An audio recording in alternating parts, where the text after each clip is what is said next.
యూదా పత్రిక 9వ అధ్యాయం 9వ వచనం. యూదా పత్రిక 9వ వచనం. ఎవరైనా చదివి సహాయం చేయండి. యూదా పత్రిక 9వ వచనం.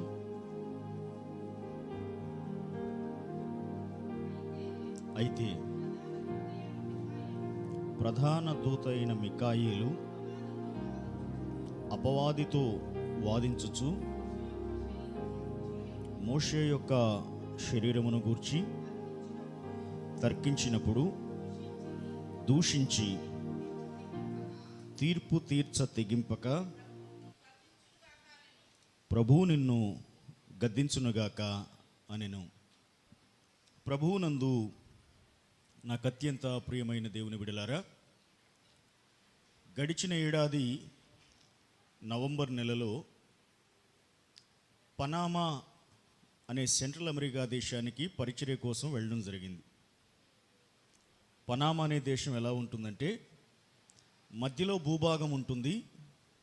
ఒకవైపు అట్లాంటిక్ మహాసముద్రం, ఇంకోవైపు పసిఫిక్ మహాసముద్రం కనిపిస్తాయి. ఆ పిలిచిన వారు వెస్టర్న్ ప్యాలా బొనీటా అనే పేరు కలిగిన ఒక బహుళ అంతస్తుల భవనంలో ఉంచారు. రాత్రిపూట వెళ్ళాను, అలసిపోయి పండుకున్నాను. ఉదయాన్నే లేచి చూస్తే, కర్టన్ తీసి చూస్తే అద్దంలో గుండా కనుచూపు మేర మొత్తం కూడాను అట్లాంటిక్ మహాసముద్రమే కనిపిస్తుంది. నేను ఒక్కసారిగా ఆశ్చర్యంతో ఏమీ అనలేని స్థితిలోనికి వెళ్ళిపోయాను. చాలా చిన్న అద్దం, కానీ సముద్రాన్ని దాదాపుగా కవర్ చేసేంత వీక్షణం. రాత్రి అయితే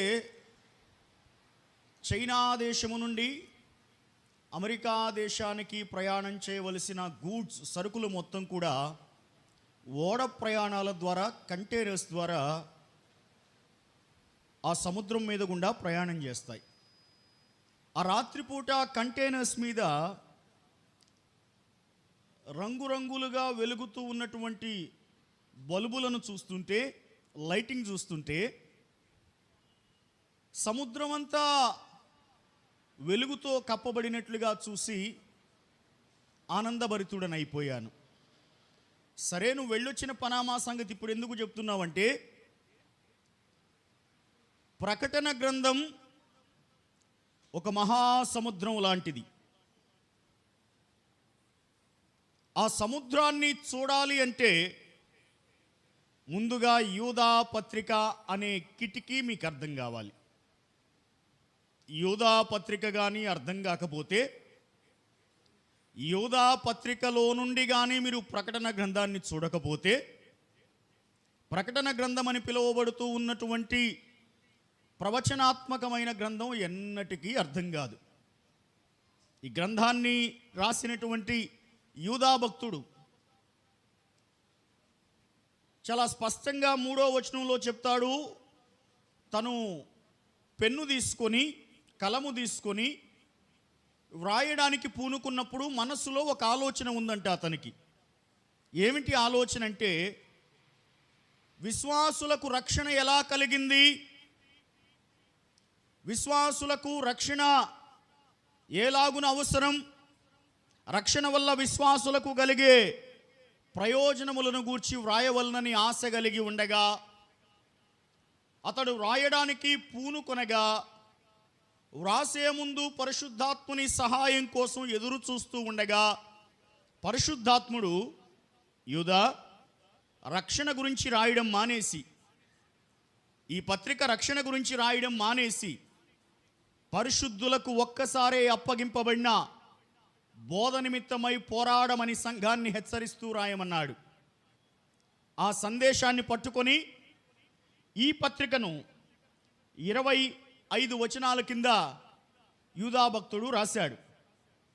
ఆయన రాసిన ఈ అనుభవాలన్నీ చూస్తే ఎక్కువగా దేవుని యొక్క తీర్పులు, అవిధేయులైన వారి మీదకి వచ్చిన దేవుని తీర్పులు, దేవుని యొక్క కోపానికి గురైనటువంటి వ్యక్తుల అనుభవాలు, గట్టిగా మాట్లాడితే దేవుని ఉగ్రతకు సంబంధించిన విషయాలు రాశాడు. అయితే మనం చదివినటువంటి 9వ వచనం ఈనాటి మన మూల వాక్యం. ఈ వచన భాగంలో 3 వ్యక్తులు మనకు కనిపిస్తారు. ఎవరా ముగ్గురు? 9వ వచనంలో మనకు కనిపించే 3 వ్యక్తులు ఎవరు అమ్మా? మొదటిగానేమో మికాయేలు, రెండవదిగానేమో అపవాది, మూడవదిగానేమో మోషే. ఈ 3 బాగా గుర్తుపెట్టుకోండి. మొదటిగానేమో మికాయేలు, రెండవదిగానేమో అపవాది, మూడవదిగానేమో మోషే. అపవాదిని గురించి మనం మాట్లాడాల్సి వస్తే మధ్యాహ్న కాలం చెప్పినట్లుగా దేవుని నివాస స్థానము ఎవరు సమీపింపరాని తేజస్సు. ఆ తేజస్సులోనికి దేవుడు ఎవరిని అనుమతించేవాడు కాదు. కానీ మీరు యెహెజ్కేలు గ్రంథం 28వ అధ్యాయం చదవడానికి ఇష్టపడితే అభిషేకము నొందిన కెరూబుగా పిలువబడుతూ ఉన్న లూసిఫర్ అంటే బలమైన వెలుగునిచ్చే నక్షత్రం, తేజస్సు కలిగిన నక్షత్రం. దేవుని యొక్క ఇష్టము లేదా దేవుని యొక్క మనస్సును పొందుకున్నటువంటి ఈ లూసిఫర్ అనేటువంటి నక్షత్రం ఎవరు సమీపింపరాని తేజస్సులో కణకణమని మండుచూ ఉన్నటువంటి మంటల మధ్యలో నివసిస్తూ ఉన్న దహించు అగ్ని అయ్యున్న దేవుని సన్నిధికి పోయి రావడానికి ప్రత్యేకమైన అనుమతి పొందాడు. అనుమతి పొంది దేవుని దగ్గరకు వెళ్ళి చక్కగా వీణా విపంచకులు వాయిస్తూ దేవుణ్ణి ఆరాధిస్తూ తండ్రి కుమార పరిశుద్ధాత్మ దేవుడు తన్మయంతో ఆనందపడిపోతూ ఉంటే చూసి నా వల్లనే దేవుడు ఆనందపడిపోతున్నాడు అని గర్వించి, నేను లేకపోతే, నేను ఆరాధన చేయకపోతే, నేను వీణా విపంచక వాయించకపోతే దేవుడు ఇంత తన్మయత్వం చెందుతాడా అని తలంచి నా మూలానే దేవునికి మేలు జరుగుతుందని భావించి, నేనే దేవుణ్ణైతే ఎలాగున ఉంటుంది, నాకే ఈ స్థానం ఉంటే ఎలాగున ఉంటుంది, నాకు ఆరాధన చేసే దేవదూతలు ఉంటే ఎలాగుంటుంది, నేను దేవునికి ఆరాధన చేయడం కాదు, నన్నే కొంతమంది దేవదూతలు ఆరాధిస్తే ఎలాగున ఉంటుందని తన హృదయమున గర్వించి తనలో పాపము కనబడిన దినము దేవుడు అభిషేకించబడిన కెరూబు అయినటువంటి ఆ తేజో నక్షత్రమును కిందకు పడద్రోయగా అందమైన సుందరమైన తన రూపము కాస్త వికృతముగా భయానకముగా మారిపోగా అపవాది అయిన సైతానుగా మారిపోయాడు. అభిషిక్తుడైన కెరూబు కాస్త అపవాది అయిన సైతానుగా మారిపోయాడు. ఆ రోజు నుండి కూడా నేను దేవుణ్ణి అనిపించుకోవాలి అని వాడికి తపన. ఈరోజు కూడా చూడండి, చాలామందికి దేవుళ్ళు అని పిలిపించుకోవడం చాలా ఇష్టం, చాలామందికి దేవుళ్ళని ప్రచారం చేసుకోవడం చాలా ఇష్టం, చాలామందికి జనుల మధ్యలో దేవుళ్ళుగా దేవతలుగా ఆ గొప్ప గొప్ప దేవుని స్థానాన్ని ఆక్రమించుకోవడం వాళ్ళకి చాలా ఇష్టం. వీరందరిలో పనిచేస్తూ ఉన్నటువంటి ఆ శక్తి ఏదైతే ఉందో అది అపవాది నుండి వచ్చినటువంటి శక్తి. ప్రియులారా, దేవుడొక్కడే, నేను తప్ప నీకు వేరొక దేవుడు ఉండకూడదు, నేనే దేవుణ్ణి అని చెప్పాడు ఆయన. ఆయన తప్ప మనకు వేరొక దేవుడు లేడు.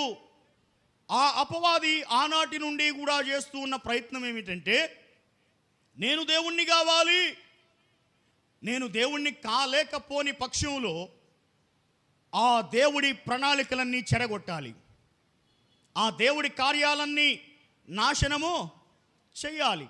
ఆదామును దేవుడు చేసినప్పుడు తన స్వరూపమందు తన పోలిక చొప్పున తనలాగా చేసుకున్నాడు. ఇప్పుడు మనిషిని కానీ చెడగొడితే ఆ దెబ్బ ఎవరికి తగిలినట్టుంటుంది? దేవునికి తగిలినట్టుంటుంది కదా. దానినే పైశాచిక ఆనందం అంటారు. నేరుగా తండ్రిని కొట్టలేని వాడు కుమారుణ్ణి అడ్డం పెట్టుకొని కుటుంబాన్ని నాశనం చేస్తాడు. తండ్రి దగ్గరికి పోయే ధైర్యము సాహసము లేనివాడు తండ్రి బిడ్డలను అడ్డం పెట్టుకొని కుటుంబాన్ని పాడు చేయడానికి ప్రయత్నం చేస్తాడు. ఇవన్నీ కూడా పైశాచిక ఆనందాలు. ఈ ఆనందాలకు మూలకర్త ఎవడు? అపవాది అయినా సైతాను. మనుషుణ్ణి పాడు చేశాడు, దేవుణ్ణి దెబ్బగొట్టాను అనుకున్నాడు. కానీ గొప్ప విషయం ఏంటంటే ఆ దేవుడే, తండ్రి కుమార పరిశుద్ధాత్మ త్రియేక దేవుడే పడిపోయిన చెడిపోయిన మానవుణ్ణి మరలా తనతో సమాధానపరుచుకోవడానికి, తన యొద్దకు తీసుకురావడానికి భూమికి ఆకాశమునకు మధ్యలో కలవరి కొండ మీద వ్రేలాడదీయబడి రక్షణ మార్గమును సిద్ధపరిచి ఉండగా, ఆ రక్షింపబడిన మనమందరము ప్రభువును ఆరాధించుట ప్రభువు మనకు దయచేసినటువంటి భాగ్యము. హల్లెలూయా, హల్లెలూయా, హల్లెలూయా. ఈ అపవాదిని గూర్చి అలాగున ఉంచితే రెండవ వ్యక్తి మికాయేలు. బైబిల్ గ్రంథం మొత్తం మీద 5 చోట్ల మికాయేలు కనిపిస్తాడు. 3 సార్లేమో దానియేలు గ్రంథంలో కనిపిస్తాడు. 4వసారి యూదా పత్రికలో ఇప్పుడు మనం చదివిన వాక్యంలో కనిపిస్తాడు. 5వసారి ప్రకటన గ్రంథం 12వ అధ్యాయం 7వ వచనం నుండి 9వ వచనంలో కనిపిస్తాడు మికాయేలు దేవదూత. సాతాను పరలోకములో కొంతమందిని దేవునికి వ్యతిరేకంగా చేసిందని చెప్పాం. ఎంత పర్సంటేజ్ చేసిందని చెప్పాం? మధ్యాహ్నం 100 మంది ఉంటే 100లో 30 మందిని 30%, 3వ భాగాన్ని ఇచ్చివేసింది. ఆ 30 మంది దగ్గరకు వెళ్ళి, దేవదూతలందరి దగ్గరకు వెళ్ళి, దేవుడు మంచోడు కాదు, నేను మంచోడిని, నన్ను అనుసరించండి అని చెబితే ఆ 100లో 30 మంది అనుసరించారు. అలాగునే సాతాను మికాయేలు దగ్గరకు వెళ్ళి, మికాయేలు దేవుడు మంచోడు కాదు, నువ్వు దేవుణ్ణి ఆరాధించడానికి వీల్లేదు, దేవుణ్ణి స్తుతించడానికి వీల్లేదు అంటే మికాయేలు దేవుని పక్షాన నిలవబడ్డాడు. మికాయేలు ఎవరి పక్షాన నిలబడ్డాడమ్మా? దేవుని పక్షాన నిలవబడ్డాడు. దేవునికి నమ్మకముగా ఉన్న కారణాన, నమ్మకముగా ఉన్న వారికి మెండైన దీవెనలు కలుగుతాయన్న కారణాన దేవుడు పరలోకములో ప్రధానమైన దూతగా మికాయేలును ఆ దినమున నిర్ణయించాడు. ఏ దినమున? అపవాదిని పడద్రోశాడే అభిషేకించబడిన కెరూబు స్థానము నుండి. అభిషేకించబడిన కెరూబు స్థానములో ఏ రోజైతే తన స్థానాన్ని కోల్పోయి అపవాదిగా మారాడో అదే రోజున మికాయేలును పరలోకములో ప్రధానమైన దేవదూతగా దేవుడు నియమించాడు. ఆ రోజు నుంచి కూడా మికాయేలు పని ఏమిటంటే దేవుని ప్రజల పక్షాన పోరాడడం, పరలోక సైన్య సమూహములో దేవుని దూతలతో కలిసి దేవుని సైన్యాధిపతిగా పనిచేయడం. ఇది మికాయేలు దేవదూత యొక్క బాధ్యత, లేదా మికాయేలు దేవదూతను గూర్చినటువంటి సంగతి. ఇకపోతే మోషేను గురించి మనం మాట్లాడుకోవాలి. మోషేను గురించి మాట్లాడుకోవాలంటే ప్రియులారా, మీరు బాగా సంఖ్యాకాండం 20వ అధ్యాయంలోనికి రావాలి. సంఖ్యాకాండం 20వ అధ్యాయంలో ప్రారంభ వచనంలో మిరియాము చనిపోయింది. ఎవరు చనిపోయారమ్మా? మిరియాము ఎవరు? మోషేకి అక్క. మోషే అక్క అయిన మిరియాము వల్ల మోషేకు లాభమా నష్టమా జరిగినది? మోషే అక్క అయిన మిరియాము వల్ల మోషేకు లాభం జరిగిందా నష్టం జరిగిందా?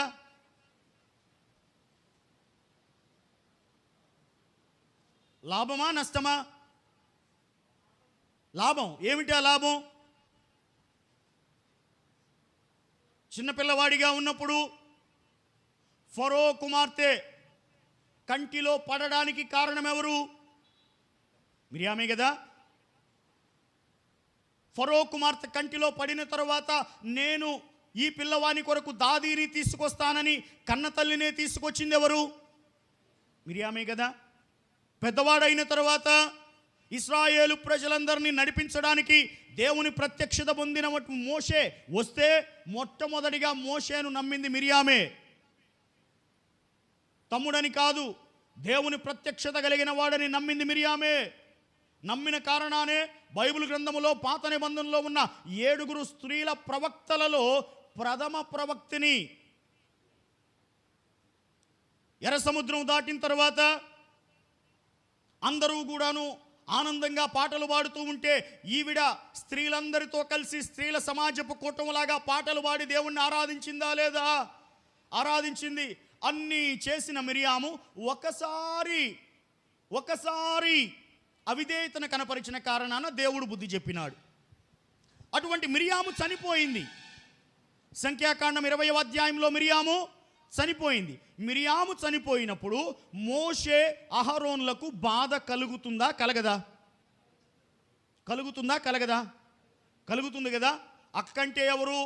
తల్లి తర్వాత తల్లి. అన్నంటే ఎవరు? తండ్రి తర్వాత తండ్రి. ఆ స్థానాలు అలాగే ఉంటాయి కదా. మిరియాము చనిపోయింది. మిరియాము చనిపోయినప్పుడు బాధలో ఉన్నాడు. బాధలో ఉంటే ఇశ్రాయేలీలు 30 లక్షల మంది పైగా ఉన్నటువంటి సర్వ సమాజం వచ్చి మోషేకి ఏం చెప్పాలి? మోషే, బాధపడబాకు, మేమందరం ఉన్నాము, ధైర్యంగా ఉండు, నమ్మకంగా ఉండు, దేవుడు నీకు ఓదార్పు దయచేస్తాడు, ఆదరణ దయచేస్తాడు, నెమ్మది దయచేస్తాడు అని ప్రశాంతమైన శుభవచనాలు పలకాలా లేదా? పలకకుండా ఏమన్నారు వీళ్ళు? మోషే, మాకు నీళ్లు కావాలి, మీ అక్క చచ్చిపోయి నువ్వు ఏడుస్తుంటే మాకు సంబంధం లేనే లేదు, మీ అక్క చచ్చిపోయి నువ్వు బాధలో ఉంటే దుఃఖంలో ఉంటే మాకేమీ సంబంధం లేనే లేదు, నీ బాధ నీది, నీ ఏడుపు నీది, నీ కష్టం నీది, మాకు మాత్రం నీళ్లు కావాలి. మాకేం కావాలి? నీళ్లు కావాలి. ఇది కఠినమైన హృదయమా, మెత్తని మనస్సా? చూడండి, చాలాసార్లు సంఘంలో విశ్వాసులు కూడా సేవకుడి పట్ల ఇలాగునే ప్రవర్తిస్తారు. సేవకుడు కూడా మనిషే కదా, అభిషేకించబడిన నియమించబడిన సేవకుడే, కానీ తను కూడా శరీరంలో ఉన్నాడు కదా. సేవకుడికి బాధలు వస్తాయా రావా? సేవకుడికి కష్టాలు ఉంటాయా ఉండవా? సేవకుడికి ఇబ్బందులు కలుగుతాయా కలగవా?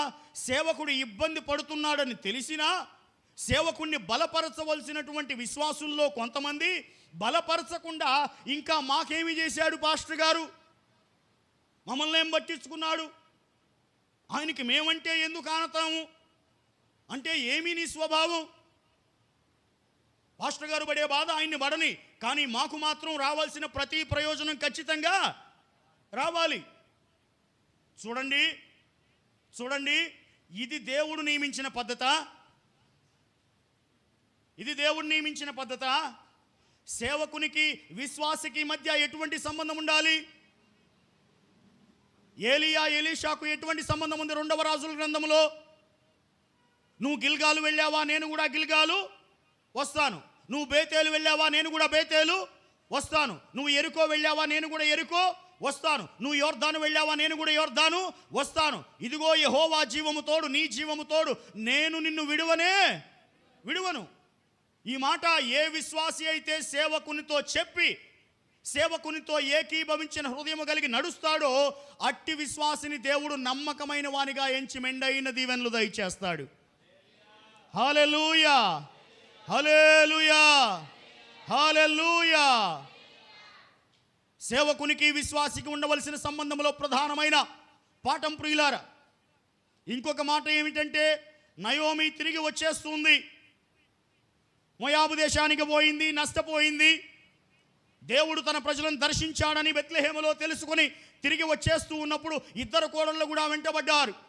వారి మనసు తెలుసుకోవడానికి నయోమి అంది, అమ్మాయి మీకు వయసు ఉంది కదా, నాతో వస్తే నేను భర్త లేని దాన్ని, మీరు భర్త లేని వాళ్ళు, అందరం కలిసి ఎక్కడెగుతాం, మీకు వయసు ఉంది కనుక, మీరు బలం ఉంది కనుక వెనక్కి పోండి, మిమ్మల్ని ఎవరైనా పెళ్ళిళ్ళు చేసుకుంటారేమో అంటే ఓర్ప మెడజాచుకుంటూ వెళ్ళిపోయింది, తనకి దొరికింది కదా అవకాశం అని.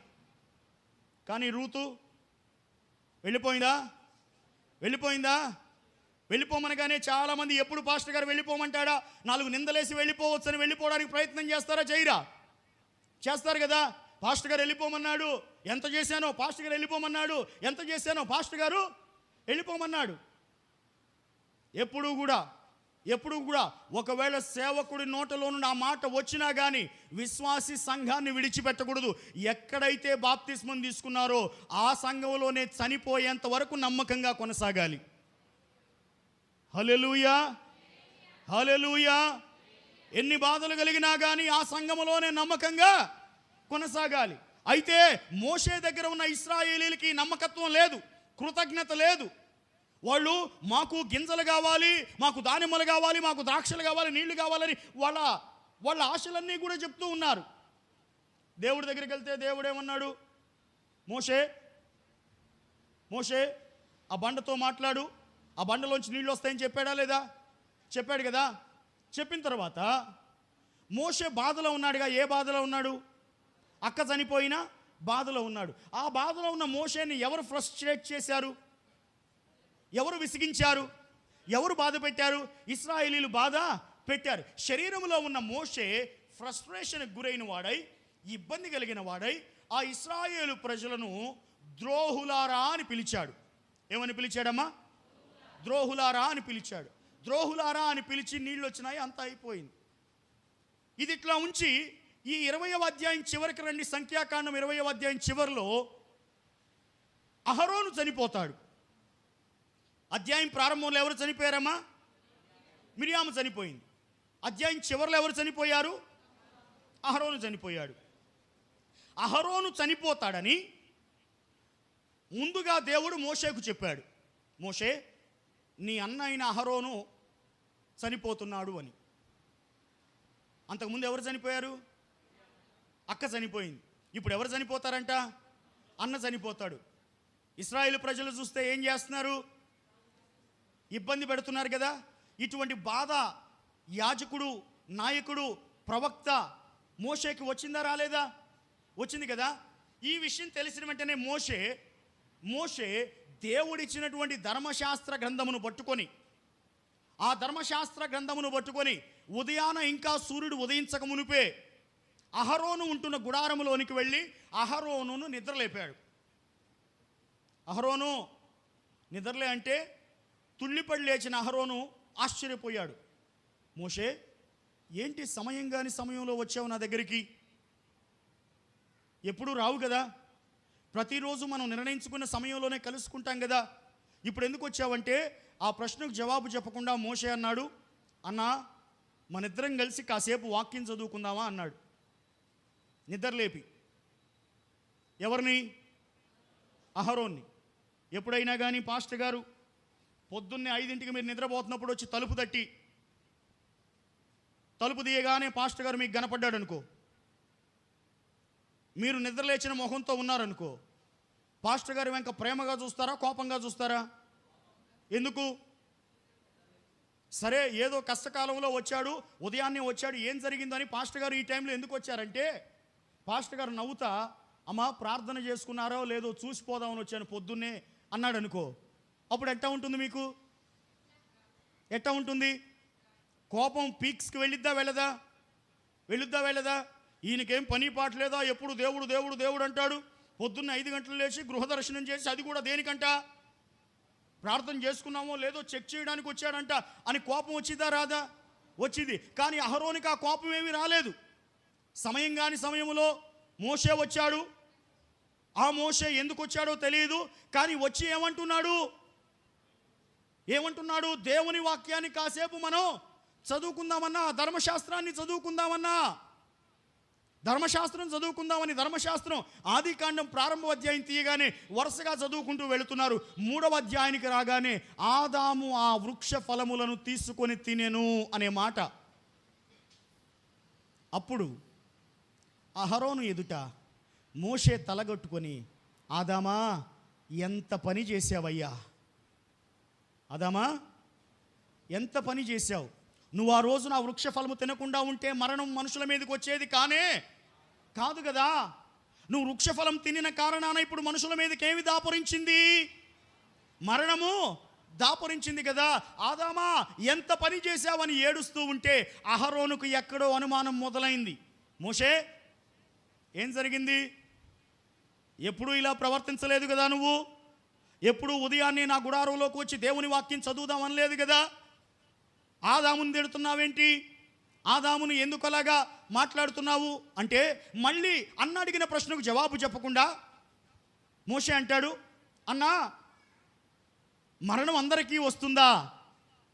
అవును వస్తుంది మోషే, అందరికీ వస్తుంది. ఎందుకని? దేవుడు అందరికీ మరణము ఇచ్చాడు. ఆదాము అవిధేయత మూలాన అందరికీ మరణము ఇచ్చాడు. మరణం ఎప్పుడు వచ్చినా కానీ సిద్ధంగా ఉండాలా అన్నా? ఉండాలి. మోషే అన్నా, ఒకవేళ దేవుడు నిన్ను 1 నెల రోజుల తర్వాత చనిపోమని చెప్తే ఏం చేస్తావు? చనిపోతాను. అన్నా, ఒకవేళ దేవుడు నిన్ను 10 రోజుల తర్వాత చనిపోమంటే ఏం చేస్తావు? చనిపోతాను. అన్నా ఒకవేళ దేవుడు నిన్ను ఈరోజే చనిపోమంటే ఏం చేస్తావు? చనిపోతాను. అయితే లేచిన వెనకాల నడు. మారు మాట్లాడకుండా ఉన్న పలంగా గుడారం నుంచి బయటకు వచ్చాడు. నా వెనకాల నడు అంటే నడుస్తా అన్నాడు. ఎందుకు చచ్చిపోవాలి, ఎట్టా చచ్చిపోవాలి, ఎవరి కోసం చచ్చిపోవాలి, ఈ తార్కికమైన ప్రశ్నలు ఏమీ వేయలేదు. బయటకు వచ్చిన తర్వాత అన్నని చివరిసారిగా చూసుకున్నాడు. అన్నగా ఎలియాజర్ని పిలిచాడు. ఎలియాజర్ ఎవరు?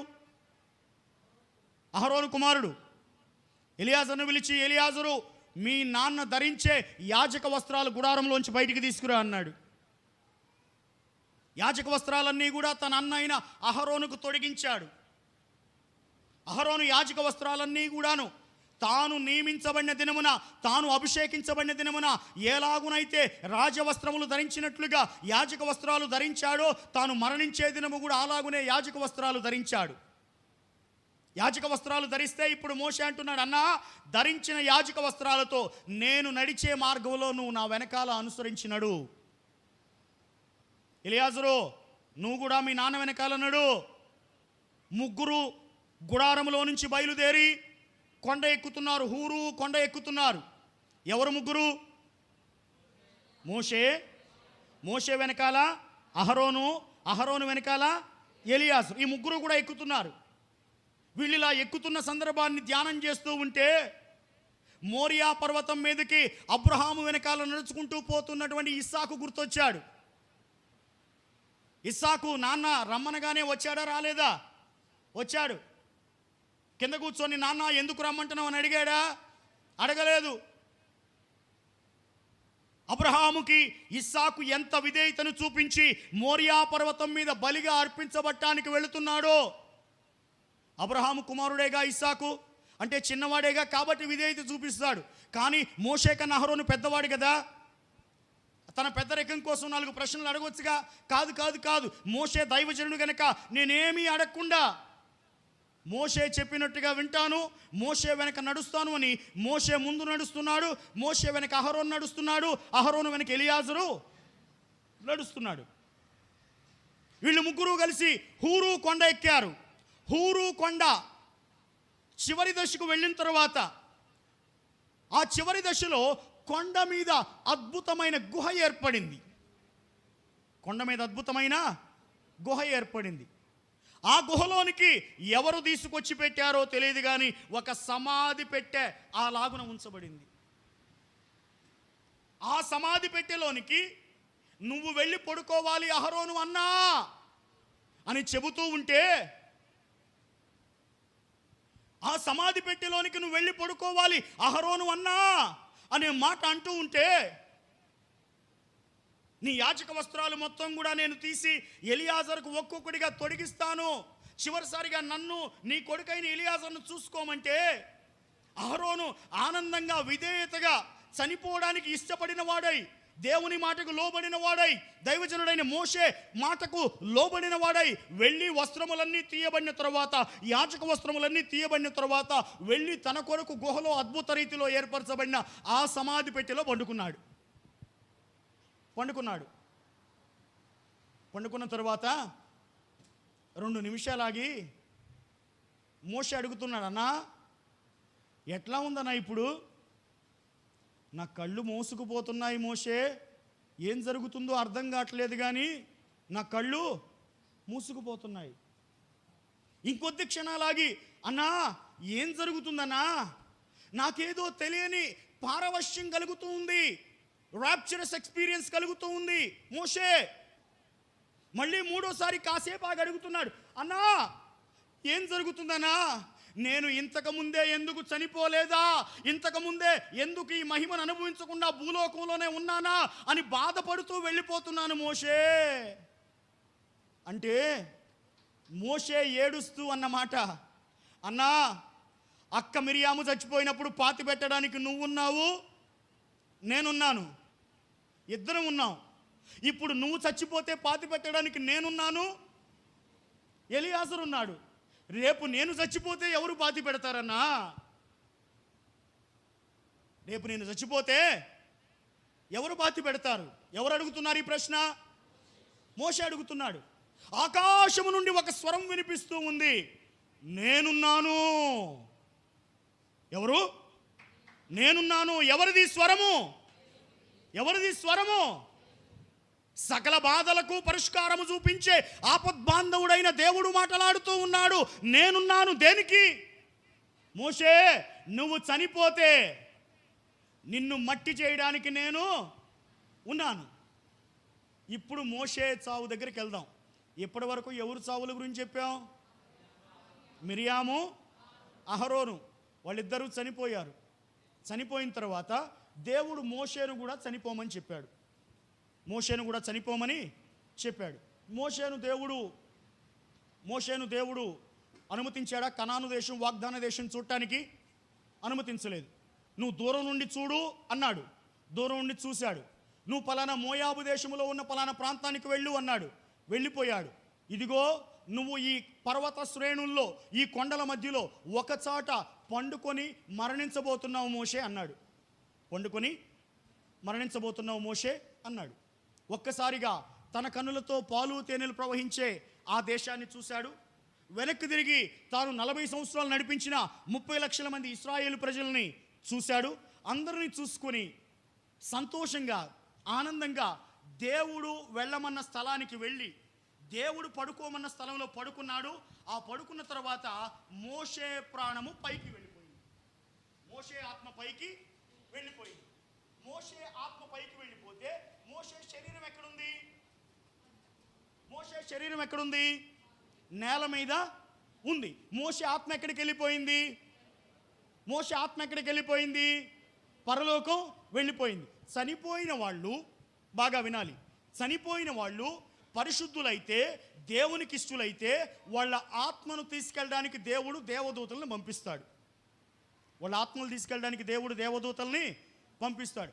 ఒకవేళ చనిపోయిన వాళ్ళు కానీ దేవునికి ఎదురు తిరిగిన అవిధేయులైతే, దేవుని రక్షణ పొందని వాళ్ళైతే వారి ఆత్మలు తీసుకువెళ్ళడానికి దురాత్మలు వస్తాయి.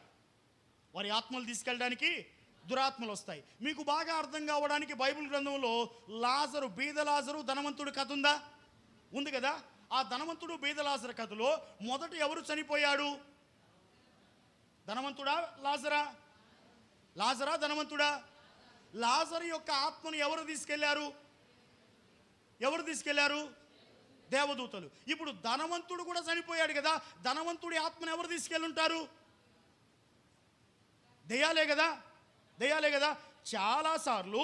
చాలాసార్లు నేను ప్రార్థన చేయడానికి వెళితే, నేను అనారోగ్యంతో బాధపడుతూ ఆసుపత్రిలో ఉన్న వాళ్ళకి ప్రార్థన చేయడానికి వెళితే చాలామంది ఏడుస్తూ చెప్పేటువంటి మాట ఏమిటంటే, అన్న రాత్రిపూట ఎవరో మా దగ్గరకు వస్తున్నారు, తీసుకెళ్తాం రమ్మంటున్నారు అన్న మా కోసం ప్రార్థన. మొదట్లో నేను కూడా మీకులాగే నవ్వుకున్నా. వీళ్ళకి పాపం ఏదో అట్లాగ అనిపిస్తుందిలే అని. చాలామంది రాత్రులు కూడా పోలీసులు వస్తున్నారు, నన్ను తీసుకెళ్తామన్నారంటే నేను కూడా వాళ్ళది వెరితనమే అనుకున్నా. కానీ అలాగూ జరిగిన కొద్ది రోజులకే వాళ్ళు చనిపోవడం నేను చూశా. అంటే చనిపోయిన వాళ్ళ ఆత్మలను తీసుకెళ్ళడానికి, రక్షణ పొందని వారి దగ్గరికి దురాత్మలు వస్తాయా రావా? వస్తాయి. చనిపోయిన వారిని పరిశుద్ధుల ఆత్మలు తీసుకువెళ్ళడానికి దేవుడు తన దేవదూతలను పంపిస్తాడా? పంపిస్తాడు. దానికి బెస్ట్ ఎగ్జాంపుల్ ఏమిటంటే, బీద లాజరు చనిపోయినప్పుడు అతని ఆత్మను తీసుకెళ్ళడానికి దేవుడు దేవదూతల్ని పంపించాడు. ధనవంతుడు చనిపోయినప్పుడు అతని ఆత్మను తీసుకువెళ్ళడానికి దెయ్యాలు వచ్చి తీసుకువెళ్ళాయి. ఇప్పుడు మనము ప్రభువునందు విశ్వాసం ఉంచితే రేపు మనం మరణించినా కానీ మన ఆత్మను ఎవరు పట్టుకుపోతారు? ఎవరు పట్టుకుపోతారు? దేవదూతలే కదా. ఈ దేవదూతలు ఎక్కడికి పట్టుకుపోతారు? పరలోకానికే కదా. ఇప్పుడు మోషే దగ్గరికి రండి. మోషే మోయాబు పర్వతం మీద పడుకుంటే మోషే యొక్క ఆత్మ పైకి లేపబడితే ఆ ఆత్మను తీసుకొని ఎవరు వెళ్ళారు పైకి? దేవదూతలు వెళ్ళారు. దేవుడు అహరోను మరణ సమయంలో మోషేకి ఏమని వాగ్దానం చేశాడు? నీ భూస్థాపన నేను చేస్తాను, నీ మట్టి నేను చేస్తానన్నాడు కదా. దేవుడు మాట ఇచ్చి తప్పుతాడా? మాట ఇచ్చి నెరవేర్చకుండా ఉంటాడా? ఉండడు కదా. ఇప్పుడు దేవుడు తన యొక్క దాసుడైన మోషేకు మట్టి చేయడానికి ఎవరిని పంపించాడు? మికాయేలు దేవదూతని పంపించాడు. అమ్మా, యెహోవా భక్తుల మరణం ఆయన దృష్టికి విలువ కలిగింది. ఎన్నో కీర్తన 116, 15వ కీర్తనలో ఉంటుంది. ఏమని? యెహోవా భక్తుల మరణం ఆయన దృష్టికి విలువ కలిగింది. ఈ విలువ కలిగిన మరణాన్ని భూస్థాపన ఘనంగా జరిగించే బాధ్యత దేవునిదా కాదా? దేవునిదే కదా. ఇప్పుడు మోషేను ఘనమైన భూస్థాపన చేయాలని దేవుడు మికాయేలుని పంపించాడు. మికాయేలు వచ్చి ఆ భూస్థాపనకు సంబంధించినటువంటి ఏర్పాట్లన్నీ చేస్తున్నాడు. చెప్పండి, భూస్థాపన మామూలుగా ఎవరు చేయాలి? ఆత్మనేమో దేవదూతలు ఎత్తుకెళ్ళిపోతే భూస్థాపన ఎవరు చేస్తారు? భూస్థాపన ఎవరికి చేస్తారు? విడవబడిన దేహానికి, చనిపోయినా విడిచిపెట్టబడిన దేహానికి మట్టి జరుగుద్ది. ఇప్పుడు ఆ మట్టి జరిగే కార్యక్రమం కాసేపు ఎట్ట జరుగుతుందో చెప్పండి. మట్టి జరిగే కార్యక్రమం ఎట్ట జరిగిద్ది? చచ్చిపోయిన శవాన్ని ఏడబెడతారమ్మా? నట్టింట్లో పెడతారా? పెట్టరు కదా. బయట హాల్లోనో లేదా రోడ్డు మీదనో పెడతారు కదా. మనిషికి బలము, తెలివి, జ్ఞానం ఉన్నంత వరకే కదా నట్టింట్లో తిరిగేది, కళకళ్ళాడుతూ తిరిగేది. కానీ ఒక్కసారి చచ్చిపోయిన తర్వాత ఎంత గనుడైనా తీసుకొచ్చి ఏడబడేస్తారు. ఒక ఫ్రిడ్జ్ తీసుకొస్తారు, మార్చరీ బాక్స్ తీసుకొచ్చి దాంట్లో పడేసి పైన ఒక టెంట్ వేసి 4 కుర్చీలు వేసి అందరూ కూర్చుంటారు. ఇక హడావుడి మొదలవుదా? మొదలైద్ది. ఏం హడావుడి మొదలైద్ది? పెద్ద మనుషులు పోయామో పెట్టె పట్టుకొస్తారు, తాగుబోతులు పోయామో గుంట తీస్తూ ఉంటారు. అమ్మా, పెళ్ళి రోజు జరిగిన దానికన్నా ఎక్కువ హడావుడి చావు రోజు చేస్తారా చేయరా? చేస్తారు కదా. కొత్త బట్టలు వేస్తారా ఇరా? వేస్తారు కదా. ఏసి ఏమని ఏడుస్తారు? చచ్చిపోయిన వాడి దగ్గర ఏసి ఏమని ఏడుస్తారు? అమ్మా, అయ్యా పెళ్ళి కొడక వైట్ అండ్ వైట్ వేస్తారు. ఏడవడమేమో పెళ్ళి కొడక ఏమైపోతున్నావు? వెళ్ళిపోతున్నావా? పెళ్ళి కొడక అని అంటారు కదా. అన్న ఈ మనిషిని ఎత్తుతారు కదా. ఎత్తి తీసుకుపోతారు కదా. దింపుడు కళ్ళం దగ్గర దింపుతారు కదా. కోటేశ్వని పిలుస్తారు కదా. వాడు లేస్తాడా? లేవడు. మళ్ళీ ఎత్తుతారు కదా. మళ్ళీ సమాధిలోకి తీసుకెళ్తారు కదా.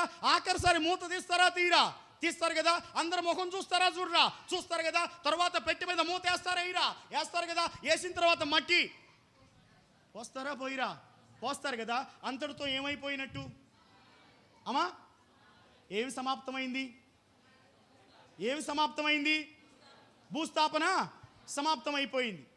ఇప్పుడు ఈ భూస్థాపన చేసిన వాళ్ళు ఎవరు?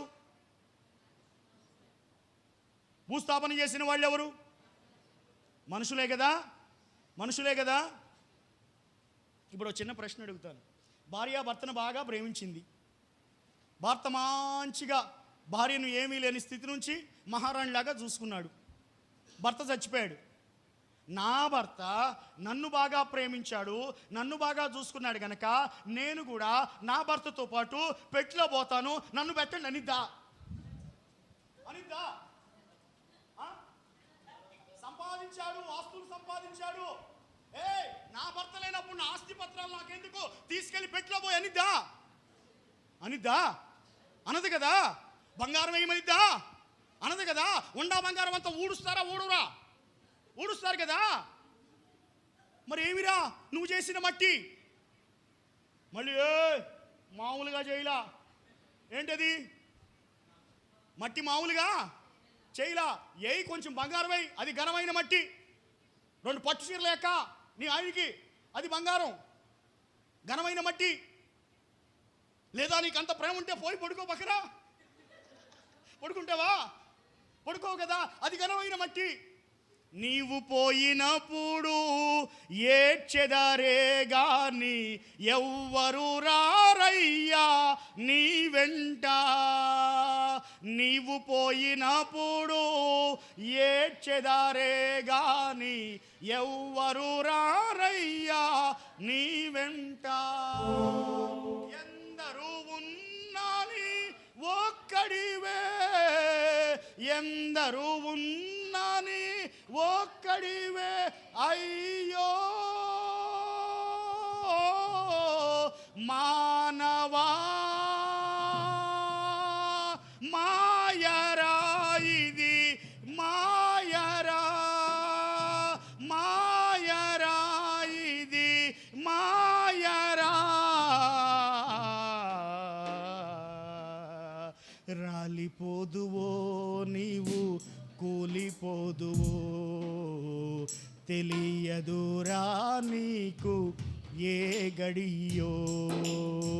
రాలిపోదువో నీవు కూలిపోదువో, తెలియదురా నీకు ఏ గడియో. పువ్వురాలు వేదాముగా రాలిపోదువో, పువ్వురాలు వేదాముగా రాలిపోదువో, అయ్యో ఓ మానవా మాయరా ఇది మాయరా, మాయరా ఇది మాయరా.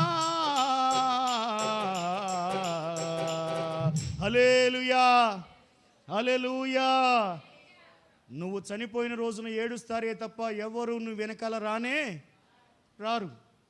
మూడో రోజు ప్రార్థన పెడతారా, మంచిగా భోజనాలు పెడతారా, అయిపోద్ది కదా. సంవత్సరం ప్రార్థన పెట్టాలి, సంవత్సరానికి ప్రార్థన పెట్టాలా. వాడు మంచోడవని అవ్వకపోని ముందు పెట్టే వాక్యం ఏంటి? నీతిమంతుని జ్ఞాపకం చేసుకునుట. ఈయన బతుకున్నప్పుడన్నీ కోతేశాలు వేస్తాడు, ప్రార్థనకు రాకుండా కుప్పిగంతులన్నీ వేస్తాడు. కానీ వాడికి ఏం పేరు పెడతాం మనం? నీతిమంతుని జ్ఞాపకం చేసుకునుట ఆశీర్వాదకరం. 9 గంటలకు, రాత్రి 9 గంటలకు ఫోన్ చేసింది. అక్క ఏమిటి ఈ టైంలో ఫోన్ చేసావంటే, తమ్ముడు అర్జెంటుగా మన ఇంట్లో ప్రార్థన పెట్టాలంది. ఏందక్క ఇంత అర్జెంట్ అంటే, వాళ్ళ మా ఆయన చచ్చిపోయిన మొదటి సంవత్సరం అంటుంది. నీకు అర్థమైందా? ఎప్పుడు గుర్తు రావాలి మీ ఆయన చచ్చిపోతే? నీకు 10 రోజుల ముంచే గుర్తు రావాలి లేదా? పలానా తారీఖు చచ్చిపోయాడని. పోనీ ఆ రోజు పొద్దున పూటన గుర్తు రావాలి లేదా చచ్చిపోయాడని? రాదు. ఎప్పుడు గుర్తొచ్చిద్ది? ఎవరో సాయంత్రానికి ఫోన్ చేసి 2 దెబ్బలు వేస్తారు ఫోన్లో. ఏమే నువ్వు ఎట్టంటే ఆడదానివే, సంపాదించిందంతా అనుభవిస్తున్నావు కానీ మనిషిని మర్చిపోయావనగానే అయ్యయ్యో నాకు గుర్తుందిగే, పాస్టర్ గారికి ఖాళీ లేదంటే అని మళ్ళీ నెపమంతా పాస్టర్ గారి మీద నెడతావు. ఫోన్ చేసేమంటావు, పాస్టర్ గారు అర్జెంటుగా నువ్వు వచ్చి ప్రార్థన పెట్టాలి. అక్క 60 కిలోమీటర్ల దూరంలో ఉన్నాను అంటే ఏమన్నా చేయి, ఇప్పుడు మాత్రం నువ్వు ప్రార్థన పెట్టాలి. అమ్మా బతుకున్నప్పుడు ఓ తెగ ప్రేమలు పూసేసుకుంటారు అక్కలారా, మరి చచ్చిపోయిన తర్వాత ఏంది ఇట్టయిపోతున్నారు? నాకు తెలిసిన ఒక అక్క ఉంది, భర్త చనిపోయిన 3వ సంవత్సరం ఇది. ఈ రోజుకి మనిషి కాదు, ఈ రోజుకి మనిషి కాదు. అన్నం తిందో సరిగ్గా. ఎప్పుడు చూసినా పెళ్లి క్యాసెట్ వేసుకొని ఆల్బమ్ చూసుకొని నా భర్త నా భర్త నా భర్త అని ఏడుస్తూ ఉంటుంది. అప్పుడప్పుడు ఆ తాపం తట్టుకోలేక సమాధి దగ్గరికి పోయి మట్టి తవ్వుతూ ఉండిద్ది. ఎందుకాక మట్టి తవ్వుతున్నాం అంటే ఒకసారి ముఖం చూడాలనిపిస్తుంది. అయ్యా ఎవరిది ఎవరిది? భర్తది. ఎప్పుడు 3 ఏళ్ల తర్వాత మొహం చూసిద్దంట. ఏడ చూస్తావు అమ్మా? మనిషికి చనిపోయిన తర్వాత విలువ ఉంటుందా? 1 ఏడాది గట్టిగా నమ్మితే, 1 ఏడాది గట్టిగా పట్టించుకుంటే తర్వాత నిన్ను గురించి పట్టించుకోవాల్సిన అవసరం ఎవరికి ఉండదు. నువ్వు సమాధి చేయబడతావు. కానీ నీ ఆత్మ ఎక్కడికి వెళ్ళిపోతుంది? రక్షణ పొందితే పరలోకం వెళుతుంది, రక్షణ పొందకపోతే నరకానికి వెళ్ళిపోతుంది. ఇప్పుడు చెప్పండి, మోషే ఆత్మను పరలోకానికి ఎవరు తీసుకెళ్లారు? దేవదూతలు. మోషే శరీరానికి మామూలుగా అయితే మట్టి ఎవరు చేయాలి? ఎవరు చేయాలి? ఇశ్రాయేల్ సర్వ సమాజం అంతా కూడుకొని మాట పలుకొని, ఏయ్ మనల్ని నడిపించినటువంటి వాడు మహానాయకుడు, ఆయనకి మామూలు మట్టి చేయకూడదు, మనం ఘనమైన మట్టి చేయాలి అని అందరూ కూడబలుక్కొని చేయాలి కదా. కానీ దేవుడు ఏం చేశాడు? మికాయేలు దేవదూతని పంపించాడు. పంపించేమన్నాడు? మికాయేలు వెళ్ళి మోషే మట్టి కార్యక్రమం చూడు. మోషే మట్టి కార్యక్రమానికి మికాయేలు వచ్చాడు. మికాయేలు వచ్చి మట్టి కార్యక్రమాలు చేస్తుంటే అక్కడ ప్రత్యక్షమైన వాడు అపవాది. అక్కడ ఎవరు ప్రత్యక్షమయ్యారమ్మా? అపవాది. అపవాది ప్రత్యక్షమై ఏమంటున్నాడు? మికాయేలు, నువ్వు మోషేను మట్టి చేయడానికి వీలులేనే లేదు. ఎందుకు చెప్పండి? మికాయేలు మోషేను మట్టి చేయడానికి అపవాది ఎందుకు అంగీకరించలేదు? కారణాలు ఏమై ఉంటాయి అమ్మా? మికాయేలు మోషేను మట్టి చేయడానికి అపవాది అంగీకరించలేదు. కారణం ఏమై ఉంటుంది అయ్యా? ద్రోహులారా అని తిట్టాడు. ఇందాక చెప్పాను కదా. దాన్నే కీర్తనల గ్రంథం 106వ కీర్తనలో ఏమంటాడంటే, మోషే కాని మాట మాటలాడాను అంటాడు. అనకూడని మాట అన్నాడు. ఎవరిని? దేవుని ప్రజలైన ఇశ్రాయేలీల్ని. బోధకుడే, ప్రవక్తే, నాయకుడే. కానీ బోధకులకు కఠినమైన తీర్పు ఉంటుందా? ఉండదా? ఉంటుంది కదా. దేవుని ప్రజలను ద్రోహులారా అన్నాడు గనక నువ్వు మట్టి చేయడానికి వీల్లేదు. నువ్వు మట్టి చేయడానికి వీల్లేదు. రెండవ కారణం ఏంటి? నిర్గమాకాండంలో 40 సంవత్సరాల వయసు ఉన్నప్పుడు మోషే ఒక ఐగుప్తీయుని చంపి ఇసుకలో పాతిపెట్టాడు. ఇసుకలో పాతిపెట్టాడు. నరహత్య చేసినటువంటి మోషేకు దేవదూత వచ్చి మట్టి చేయడం మంచిది కానే కాదు. ఈ రెండు కారణాలు కూడా ఎవరు చెప్తున్నారు? సాతాను చెప్తున్నాడు. ఎవరితో చెప్తున్నాడు? మికాయేలుతో చెప్తున్నాడు. వాళ్ళిద్దరికీ మధ్య ఏం జరుగుతుంది ఇప్పుడు? ఏం జరుగుతుంది? వాదం. ఏ వాదం? మట్టి చేయాలనేమో మికాయేలు, మట్టి చేయకూడదనేమో సాతాను. మట్టి చేయాలనేమో మికాయేలు, చేయకూడదనేమో సాతాను. అంటే సాతాను నేరారోపణ చేస్తున్నాడా? చేయడం లేదా? చేస్తున్నాడు కదా. మీరు ప్రకటన గ్రంథం 12వ అధ్యాయం చదివితే, ప్రకటన గ్రంథం 12వ అధ్యాయంలో 10వ వచనంలో, మరియు ఒక గొప్ప స్వరము పరలోకములో ఇలాగు చెప్పుట వింటిని. ఏమని? రాత్రింబవళ్ళు మన దేవుని ఎదుట సహోదరుల మీద నేరము మోపువాడైన అపవాది. అపవాది లక్షణం ఏంటంట అమ్మా? అపవాది లక్షణం ఏంటంట? ఎవరి మీద? సహోదరుల మీద. ఎవరికి నేరం చెప్తున్నాడు? ఎవరికి నేరం చెప్తున్నాడు? దేవునికే నేరము చెబుతున్నాడు. దేవదూత అయిన మికాయేలుకే నేరము చెబుతున్నాడు. ఏమని చెప్తున్నాడు? మట్టి చేయడానికి వీలు లేనే లేదు. మోషే నరహంతకుడు. మోషే దేవుని ప్రజలను ద్రోహులారా అని పిలిచిన వాడు. మోషే శరీరం మ్యాటరు ఈవిలు అంటే భౌతికమైనది శపించబడింది కనుక ఈ మట్టి చేయడానికి వీలు లేనే లేదు అంటూ ఉన్నాడు. అమ్మా, సాతాను యొక్క స్వభావం నేరారోపణ చేయడం, అంటే ఫిర్యాదులు చేయడం. చెప్పండి, ఎంత భక్తిపరులైనా కానీ పరిపూర్ణులా? విశ్వాసులైన సేవకులైనా పరిపూర్ణులా? రక్షణ పొందిన తర్వాత రాత్రికి రాత్రి రూపాంతర అనుభవాలు వచ్చేస్తాయా? పరలోకానికి ఎత్తబడే అనుభవాలు వచ్చేస్తాయా? రావు కదా. ఈ మనమంతా ఏ ప్రయత్నంలో ఉన్నాము, ఏ ప్రాసెస్లో ఉన్నామంటే మనము పరిశుద్ధపరచబడే అనుభవంలో ఉన్నాం. రక్షణలో 3 భాగాలు ఉంటాయి.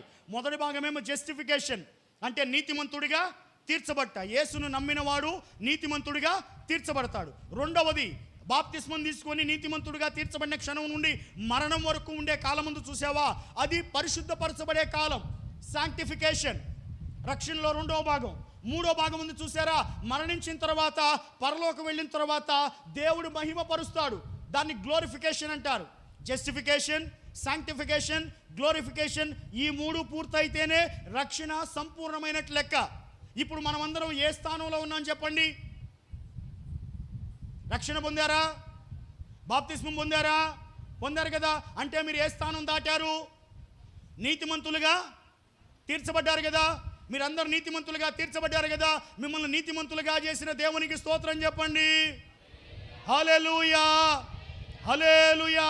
మన క్రియల వల్ల మనము నీతిమంతులము కాలేదు, కానీ ప్రభు అయిన యేసు దేవుడని నోటితో ఒప్పుకొని హృదయమందు విశ్వసించాము గనక మనము నీతిమంతులుగా ఎంచబడ్డాం. మనం నీతిమంతులుగా ఎంచబడిన తర్వాత ఇప్పుడు మనకేం జరుగుతుంది? పరిశుద్ధపరచబడుతున్నాం, ఆయన స్వారూప్యంలోనికి మార్చబడుతున్నాం. ఈ మార్చబడేటప్పుడు మనం కింద పట్టడం పైకి లేవడం జరుగుతాయా, జరగవా? పోరాటాలు వస్తాయా, రావా? శోధనలు వస్తాయా, రావా? శ్రమలు వస్తాయా, రావా?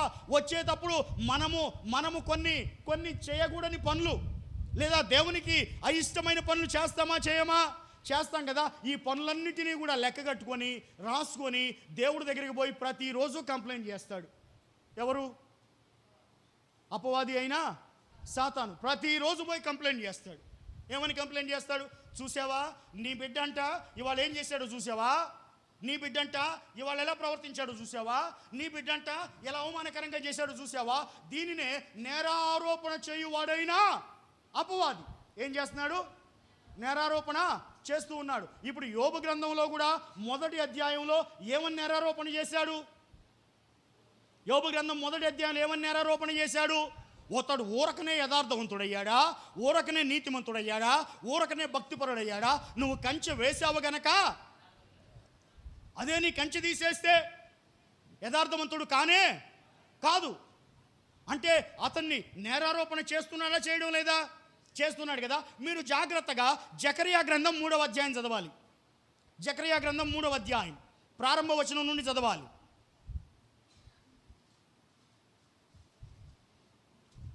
3వ అధ్యాయం ప్రారంభ వచనం నుండి.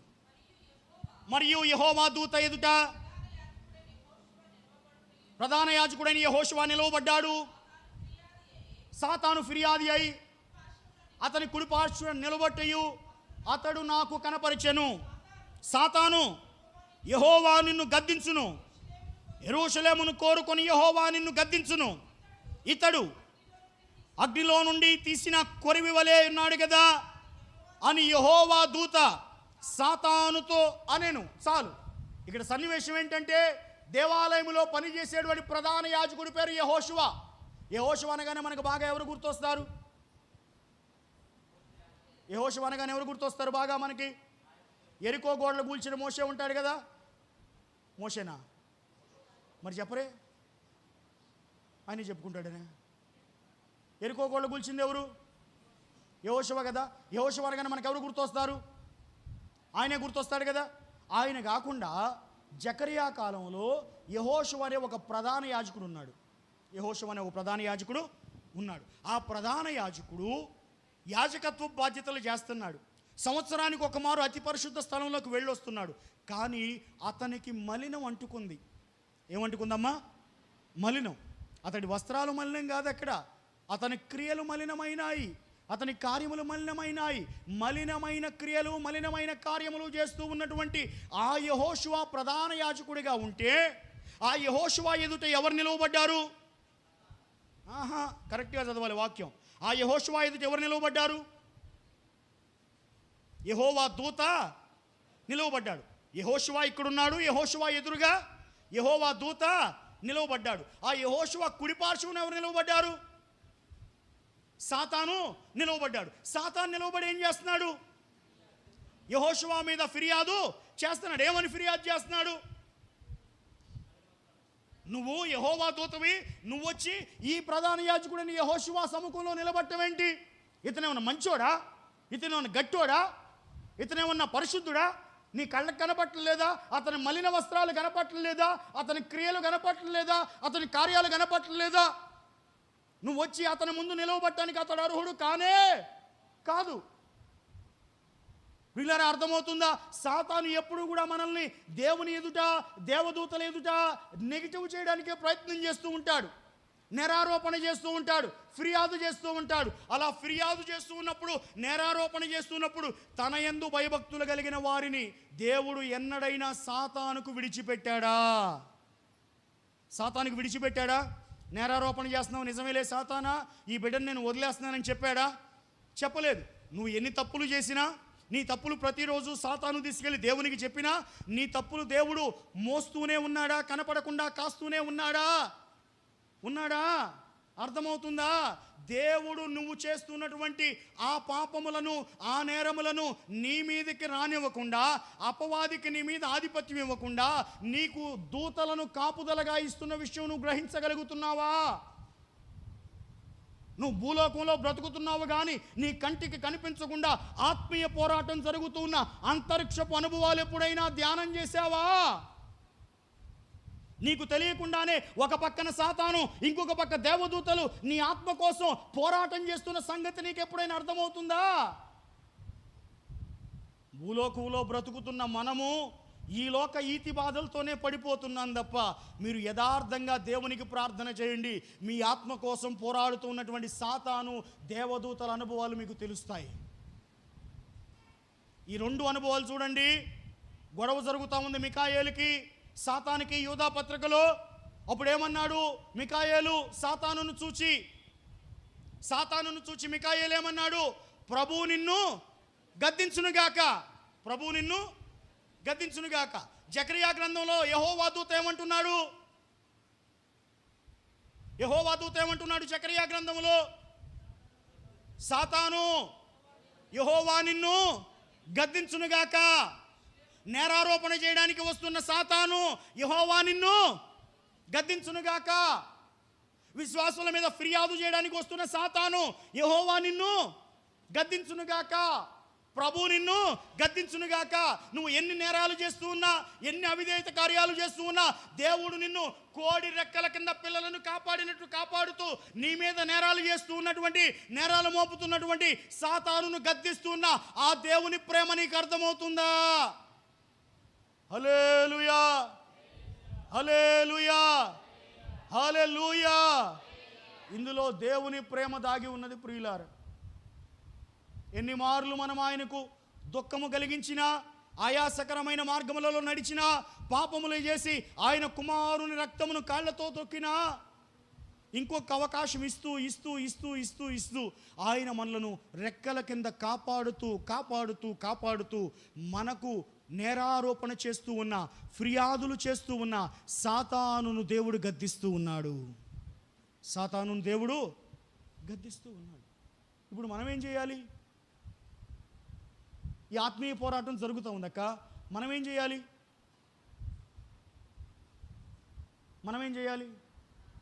మన దగ్గరికి సాతాను వస్తాడా రాడా? వస్తాడు కదా. మనల్ని శోధించడానికి వస్తాడా రాడా? వస్తాడు కదా. మనల్ని ఇబ్బంది పెట్టడానికి వస్తాడా రాడా? వస్తాడు కదా. వచ్చినప్పుడు మనం ఏం చేయాలి?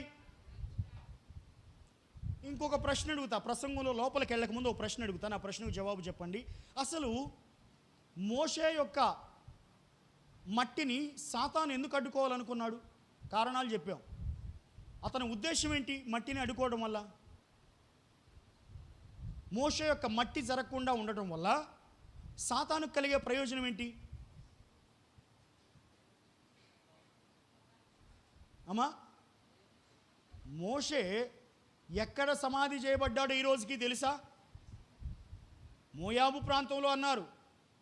ఈరోజు కూడా ఎక్స్కవేషన్స్ జరుగుతూ ఉన్నాయి. పురావస్తు శాస్త్రజ్ఞులు కార్బన్ డేటింగ్ టెస్ట్ చేసి ఆ సమాధిని కనుక్కుందామని చాలా ప్రయత్నాలు చేస్తున్నారు. కానీ దేవుడు తలుపు వేస్తే దాన్ని ఎవడైనా తీయగలుగుతాడా?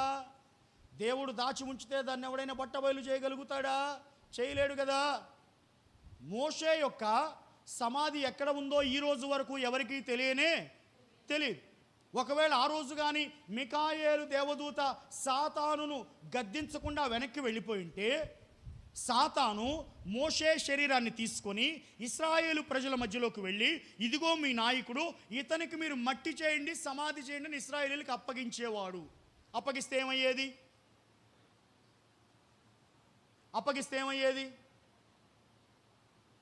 మోషే సీనాయి పర్వతం మీదకి వెళ్ళి 40 రోజులు ఉన్నాడు కదా.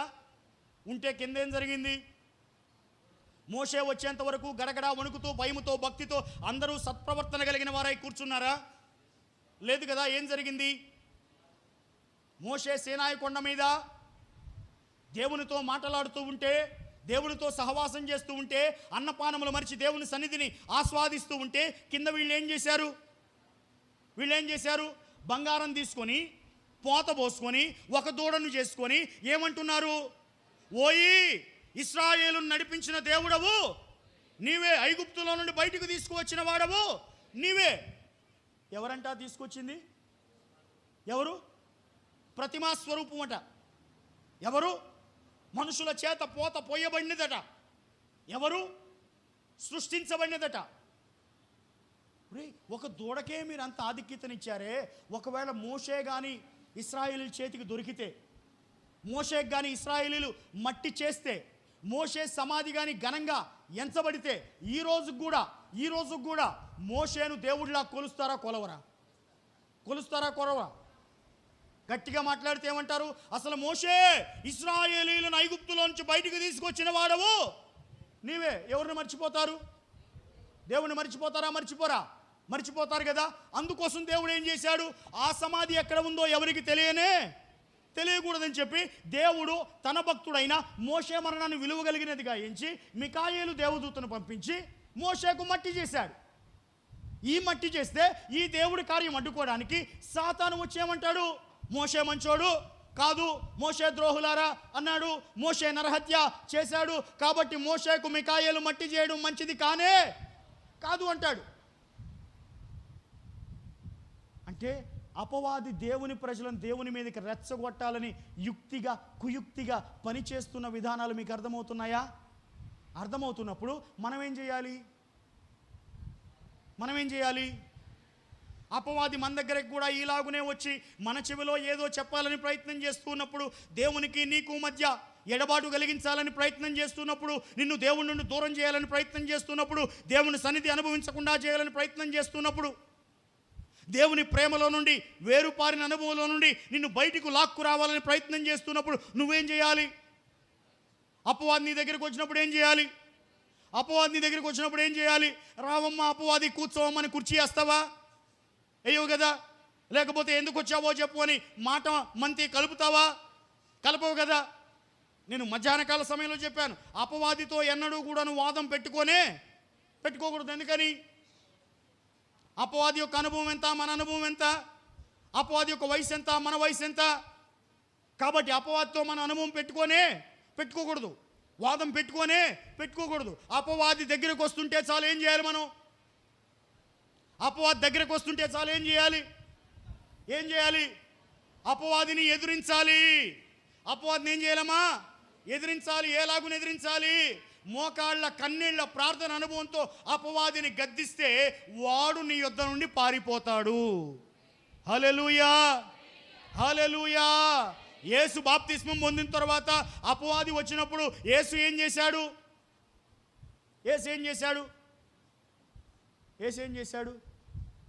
లోకరాజ్యాలన్నీ చూపించి నువ్వు నా కాళ్ళకు మొక్కేవంటే ఈ లోకరాజ్యాలను నీకు ఇస్తానంటే యేసేమన్నాడు? సాతానా పో అన్నాడా? అనలేదా? అన్నాడు. అనగానే అపవాది ఏం చేశాడు? అంతటా అపవాది ఆయనను విడిచిపోయెను. ఇప్పుడు అపవాది విడిచిపెట్టి పోవాలంటే ఏం చేయాలి? మనం అపవాదిని ప్రార్థనలో గద్దించాలి. అపవాది నీకు నా మీద కానీ, నా కుటుంబం మీద కానీ, సంఘం మీద కానీ ఎట్టి అధికారం లేదని మనం అపవాదిని ఏం చేయాలి? గద్దించాలి. కానీ మనం ఏం చేస్తాం? చిన్న అర్ధరాత్రి తాటాకు సప్పుడు అయిందంటే వణుకుతామా వణకమా? ఏమా భయపడమా? ఏదైనా వినకూడని శబ్దం ఒకటి విన్నామంటే మనం గడగడ వణికిపోతాం కదా. మరి ఏది ఎదిరించాలన్నావే? మరి ఏది తరిమి కొట్టాలన్నావే? మరి ఏది గద్దించాలన్నావే? మరి ఎందుకు వణుకుతున్నావు? దేవుడు నీకు పిరికితనం కలిగిన ఆత్మనిచ్చాడా? భయపడమన్నాడా?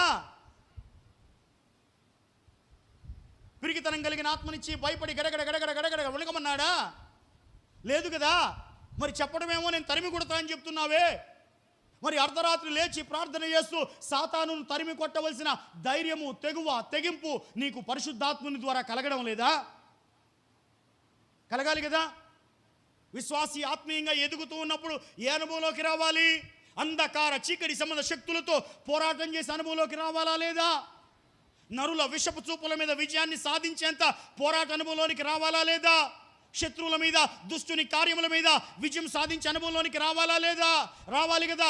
ఈ పోరాటములో రక్తము ఓడునంతగా కత్తి దూయి వారిని ఇశ్రాయేలు ప్రజల్లో నుండి దేవుడు ఏర్పరచుకున్నాడా లేదా? ఏర్పరచుకున్నాడు కదా. మరి సంఘానికి ఈరోజు రోషం కలిగిన వాళ్ళు కావాలి కదా. రోషం కలిగిన వాళ్ళు కావాలి కదా. దేవునితో అంటుకట్టబడిన వాళ్ళు కావాలి కదా. దేవుని సారాన్ని పుణికిపుచ్చుకున్న వాళ్ళు కావాలి కదా. మరి ఎక్కడమ్మా? వ్యూహిత సైన్య సమభీకర రూపిణియగు సంఘముగా మార్చబడాలి కదా. మరి ఎక్కడమ్మా? ముడతైనను, మత్సైనను, డాగైనను, కళంకమైనను, అట్టిది ఏదైనను లేనటువంటి ఉదక స్నానము కలిగిన సంఘము కావాలి కదా. ఎక్కడమ్మా? ఎక్కడ? కనపడటం లేదే. ఇది దేవుని వేదన. అపవాది దయ్యపు శక్తులతో సంఘం మీద దాడి చేస్తూ ఉన్నప్పుడు ఎదిరించి నిలవబడి పోరాటం చేసే విశ్వాసుల కోసం ప్రభువు చూస్తున్నాడు. అడుగు ముందుకేస్తే నీకు ఆయన ధైర్యాన్ని దయచేస్తాడు కదా. ప్రార్థించడానికి మోకరిస్తే ఆయన నడిపింపును దయచేస్తాడు కదా. ఒకవేళ నీకు ప్రార్థన నడవకపోయినా ఆత్మ తానే మూలుగులతో ఉచ్చరింప శక్యము కాని విధముగా దురాత్మల మీద పోరాటము చేసి నీకు విజయాన్ని అనుగ్రహిస్తాడు కదా. మరి పోరాడే తత్వం ఎక్కడికి పోయిందమ్మా? అవసరాలు అవసరాలు అవసరాలు తీర్చు ప్రభువా, తీర్చు ప్రభువా, తీర్చు ప్రభువా. అవసరాలు తీర్చుకోవడానికి వస్తున్నావాక అపవాదితో ఎప్పటికి పోరాడతావు? అవసరాలు తీర్చుకోవడానికి వస్తున్నావా? కోరికలు తీర్చుకోవడానికి వస్తున్నావా? నీ కార్యాలు జరగడానికి వస్తున్నావా? సాతాను మీద ఆధ్యాత్మిక పోరాటంలో ఎప్పుడు విజయాన్ని సాధిస్తావు? తనకు సమయము కొద్దిగానే ఉన్నది అని తెలుసుకుని అపవాది ఎవరిని మృంగుదుమా అని గర్జించు సింహం వలె అటు ఇటు తిరుగులాడుతూ మిక్కుటమైన వేంద్రముతో, రౌద్రముతో, కోపంతో వస్తూ ఉంటే మనం మాత్రం ప్రభువా నాకు ఈ అవసరం ఉంది, తీరిస్తేనే మందిరానికి వస్తా, లేకపోతే అలిగి మందిరానికి రాను. మరి అక్కడ వాడేం కత్తి దూస్తున్నాడు, నువ్వేమో దేవుడి మీద అలుగుతున్నావు. పోరాటం ఎవరు చేస్తారక? చేయాలా లేదా? పోరాటం చేయాలా లేదా? పోరాటం, ఆత్మీయ పోరాటం, చివరి శ్వాస వరకు ఈ పోరాటం ఆగదు. సాగిపోవుచున్నాను నా సిలువను మోసుకొని నా గమ్యస్థానానికి. సిలువను మోసుకొని నా గమ్యస్థానానికి. పోరాటం, ఆత్మీయ పోరాటం, చివరి శ్వాస వరకు ఈ పోరాటం ఆగదు. సాగిపోవుచున్నాను నా సిలువను మోసుకొని నా గమ్యస్థానానికి. సిలువను మోసుకొని నా గమ్యస్థానానికి. హల్లెలూయా, హల్లెలూయా. చెప్పండి, పోరాటం చేద్దామా? యోధాపత్రిక దేనికోసం రాశాడమ్మా? యోధాపత్రిక దేనికోసం రాశాడు? పోరాడవలనని. దేనికోసం రాశాడమ్మా? పోరాడవలనని. మనం దేనికోసం పోరాడాలి ఇప్పుడు చెప్పండి? దేనికోసం పోరాడాలి? మన విశ్వాసము పోరాటము. మరణం వరకు విశ్వాసములో నుండి, రక్షణలో నుండి తప్పిపోకుండా మన విశ్వాసాన్ని కాపాడుకోవడానికి మనం పోరాటము చేయాలి. సువార్త పక్షమున పోరాడమని మిమ్మల్ని బతిమాలుచున్నానని పౌలు సంఘానికి చెప్పాడా లేదా? సువార్త కోసం మనం పోరాటము చేయాలి. దుర్బోధలన్నీ పెచ్చురిల్లుతూ ఉన్నప్పుడు దేవుని యొక్క ఆరోగ్యకరమైన బోధ కోసం పోరాటము చేయాలి. ఈ పోరాటం చేయడం అంటే ప్రతిరోజు దేవుని సన్నిధిలో కన్నీరు గార్చి ప్రార్థన చేయటమే. ప్రభువు నిన్ను గద్దించునుగాక అనే మాట నీ నోట్లో నుండి వచ్చేదాకా నువ్వు పోరాటంలో అడుగు ముందుకేసినట్టు కాదు. పోరాటంలో, ప్రార్థనలో అడుగు ముందుకేస్తూ ఉంటే సాతాను వచ్చి నీ పక్కన నిలబడినట్టుగా నీకు అనిపిస్తూ ఉంటే నువ్వు నోరు తెరిచి సాతాను, ప్రభువు నిన్ను గద్దించునుగాక అనే మాట నీ నోట నుండి వచ్చిన క్షణాన నువ్వు పోరాటంలో అడుగు ముందుకేసినట్లు లెక్క. హల్లెలూయా. ఎప్పుడైనా అన్నావా మాట? ఎప్పుడైనా అన్నావా? అనలేదు కదా. అన్నావా? ఒక మాట చెప్పి ముగించేస్తా. దినవృత్తాంతాల గ్రంథం మొదటి దినవృత్తాంతాల గ్రంథం 12వ అధ్యాయం. మొదటి దినవృత్తాంతాల గ్రంథం 12వ అధ్యాయం అందులో 17వ వచనం చదవండి. దావీదు బయలుదేరి వారికి ఎదురుగా పోయి వారితో ఇట్లా, నేను మీరు సమాధానము కలిగి నాకు సహాయము చేయుటకై, ఒకవేళ నా యుద్ధకు మీరు ఆ కారణంతో వచ్చి ఉంటే గనక నా హృదయం మీతో అతికి ఉండును. ఒకవేళ అలాగున కాకుండా నా వలన మీకు అపకారమేదియు కలగలేదని ఎరిగి ఉండి కూడా నన్ను నా శత్రువుల చేతికి అప్పగింపవలనని మీరు వచ్చి ఉన్న ఎడల మన పితరుల యొక్క దేవుడు దీనిని చూచి మిమ్మును గద్దించునుగాక. మీకు అర్థమైందా ఏమన్నాడు అక్కడ దావీదు? ఏమన్నాడు? కొంతమంది దావీదు తరమబడుతూ ఉన్న సమయంలో దావీదుకు సహాయం చేద్దామని వచ్చారు. ఎవరు వచ్చిన వాళ్ళంటే బెన్యామీను గోత్రికులు, గాదు గోత్రం వాళ్ళు. ఈ బెన్యామీను గోత్రికులు అంటే ఎవరు? సౌలు ఏ గోత్రికుడు? బెన్యామీనే కదా. దావీదును తరుముతూ ఉన్నది ఎవరు? సౌలే కదా. అంటే బెన్యామీను గోత్రికులు వస్తున్నారంటే సౌలు పక్షాన వస్తున్నారు అనే అనుమానం దావీదుకు ఉంటుందా ఉండదా? ఉంటుంది కదా. ఆ అనుమానం చేత దావీదు ఏమంటున్నాడంటే, అబ్బాయ్ నేను ఇలాగున అదుల్లాము గుహ మొదలుకొని ఏనిగేది వనం వరకు వరుసగా తరమబడుతూ ఉన్నానే. ఈ తరమబడే కాలంలో మీరు కానీ నాకు సహాయం చేయడానికి వస్తే నా హృదయం మీ హృదయంతో అతికి ఉంటుంది.